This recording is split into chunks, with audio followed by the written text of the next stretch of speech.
There was a point in history when Detroit, the great motor city, was a robust metropolis, drawing in hundreds of thousands of people from across the world as its job market boomed.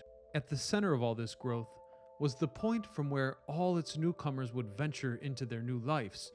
A 15-story tall building overseeing 18 railway tracks, connecting the city to places like Chicago, New York, and even beyond to Canada. A legendary place named Michigan Central Station. Contemporary images portray this edifice sitting empty, derelict, graffiti-covered with broken windows. And indeed, after the last train departed its tracks on January the 5th, 1988, the station simply fell apart. However, today, a new spark has ignited, and there's a chance for the station's return. This is the story of transportation, architecture, and abandonment. This is the story of Michigan's Central Station. I'm your host, Ryan Socash, and you're watching It's History. Around the beginning of the 1910s, when Detroit was growing into a major city, construction of a new railway station was nearing its completion. Designed in the Beaux Arts style, Michigan Central Station was projected by several of the same architects that had designed New York City's Grand Central Station. At the time of its opening, it was the tallest railway station in the world, though it did have a bit of a rough start since its preceding station burnt down in December of 1913, forcing the new station into an early opening. Its 18 tracks immediately made it a crucial artery in the circulation of American industry, getting the workers of the Industrial Revolution across the region we now refer to as the Rust Belt. Thousands of workers would come from all over the United States, and not just the Northeast. The station saw a large influx of African Americans from southern states looking to escape early 20th century conditions of hardship. There were also arrivals from across the pond. Many immigrants found themselves passage to the United States through Michigan Central Station as well, thanks to the connection to Canada through a tunnel beneath the Detroit River. This Canada connection was vital for thousands of people from Europe and the Middle East to enter the United States. Just as its sister station in New York would connect newly arrived immigrants to the rest of the country, Michigan Central Station would become a source of thousands of new American arrivals. In fact, some historians, such as Steve Babson, directly pointed to this correlation, calling the station the Ellis Island of Detroit. As the Industrial Revolution really started to take hold and the first Ford Model Ts rolled off the assembly lines, workers came in from all around the world to help really give Detroit the name Motor City. Many came from Britain through the Canada connection, but other railways were by no means idle. In the early 1910s, and even before that, Ellis Island was directing skilled workers from European countries such as Italy and Poland to go to Detroit by request of the city's Board of Commerce. By the time the Industrial Revolution was hitting its peak in the middle of the Roaring '20s, Detroit's population had increased fivefold from what it was in 1906, the majority of which stepped through the gates of Michigan Central Station. Though wherever one looks at the history in the 1920s, especially American history, the 1929 stock market crash always looms, and the coming decades would not be kind to Detroit. During the Depression, the pistons of the motor cities sputtered and stalled as millions of Americans lost their jobs. The station would continue its operations, but a concerning dip in the station's prosperity would be observed in this period, oddly to be reconciled with an economy of war.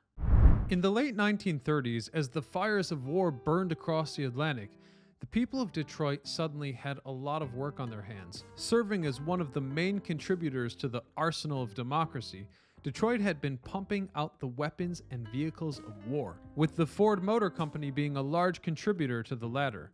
Hence, more workers would find themselves coming in to assist the building of the arsenal through Michigan Central Station. In these trying times, several trains such as the Twilight Limited, the Mercury, and the Wolverine would travel the rails of Michigan Central Station, foregoing the golden age of rail travel as they moved. One such train was the Empire State Express, beginning its service on one December day in 1941. Just so happens the same day would live on in infamy. Through the actions of a few hundred Japanese aircraft, American isolationism was laid to rest, so the United States fully mobilized for war. Michigan Central Station found itself awash in soldiers moving out for deployment. Families said their goodbyes to loved ones going out to fight and greeted those returning on leave with open arms. The enormity of the station was matched with its massive crowds that would travel to and fro during the wartime bustle. The arsenal of democracy found itself a very bountiful supplier in the Motor City, and the U.S. military had no shortage of Detroit's sons within its ranks. But with the flash of the atomic bomb in August 1945 and the end of the Second World War, Detroit's motor industry had reached its zenith and only moved downhill from there. Shifting back to a civilian economy, America's automobile manufacturers began creating expensive and intricate car models, leaving the more entry-level vehicles to import. Japanese imports in particular began rapidly eating up the market as their products' quality swiftly improved. Any attempt to meet these products at home just led to lower quality than the imports, and thus the motor industry of America continued to stagnate. This had a direct effect on the station. As less and less people were coming into Detroit, Michigan Central Station was becoming more and more quiet. Not dead just yet, but its demise was rapidly approaching as the 1960s drew ever closer. In July of 1967, long-standing social tensions and unemployment erupted into a series of citywide, full-scale riots over the course of 5 days after a drinking club in an African-American community was raided. As 400 buildings were damaged beyond repair, over 1,000 people were injured, and 43 died. The fires in the engine of the Motor City were snuffed out. Nearly 100,000 people fled the city over the course of the next 2 years. The devastation of these riots are still very present in modern-day Detroit, as some of the damage caused was never fully repaired. Desolation would follow in the next few years. One of the buildings that suffered greatly from the riots was Michigan Central Station, as from that point, its railway service permanently stunted and only decreased, ending service in 1988 as a Chicago-bound train departed its tracks. The station shut its doors, and the building was left to rot. Without much hesitation, scrappers began to illegally dismantle the station's valuables, including a grand chandelier that once graced the cathedral-like entrance. But for the time frame, this was basically just a reflection of the city as a whole. Struggle was observed throughout, with industry continuing its decline until General Motors and Chrysler both filed bankruptcy in 2009. The city's municipality itself followed suit in 2013, becoming the largest U.S. municipality to ever go bankrupt. Michigan Central Station sat derelict, falling apart.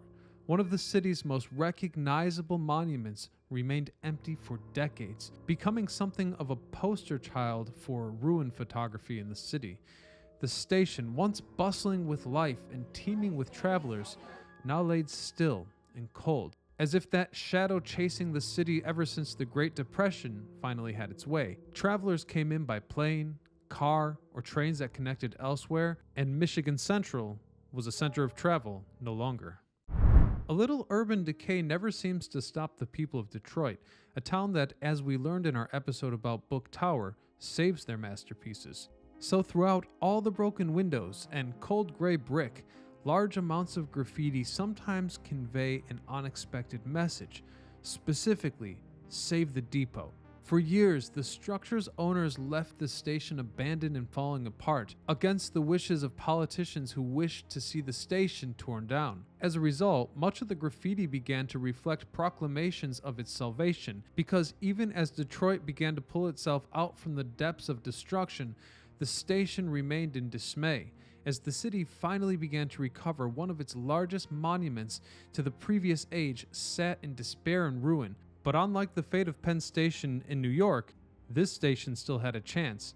Despite its horrific conditions, with water damage, holes in the floor, people wanted to see it be saved, so they made their voices be heard. The continuous protesting of its demolition and the generally unsettling state of one of Detroit's most iconic buildings eventually drew the attention of Ford, who decided that it would be a shame to leave this building to its fate. So in 2018, the Ford Motor Company bought Michigan Central Station with the intention of rebuilding it and transforming it into the centerpiece of a new future of transportation, as it once was the center of Detroit's golden age of transport. Ford plans to keep the building mostly open to the public, as it was back in its heyday, not only planning to refurbish Michigan Central Station, but also encourage new residential development in the surrounding area, already having spent over $750 million on the station alone, using the technological advantages at their disposal, such as 3D scanning. Designs of the interior and its missing features are already well underway. The project is imagined to turn out a campus of cutting-edge technology, not unlike California's Silicon Valley.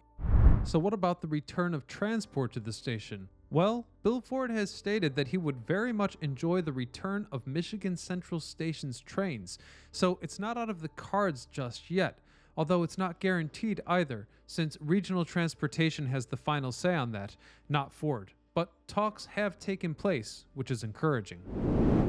The building's future lies beyond just trains and automobiles. As technology progresses, the building must also progress, just as it did in its beginning years.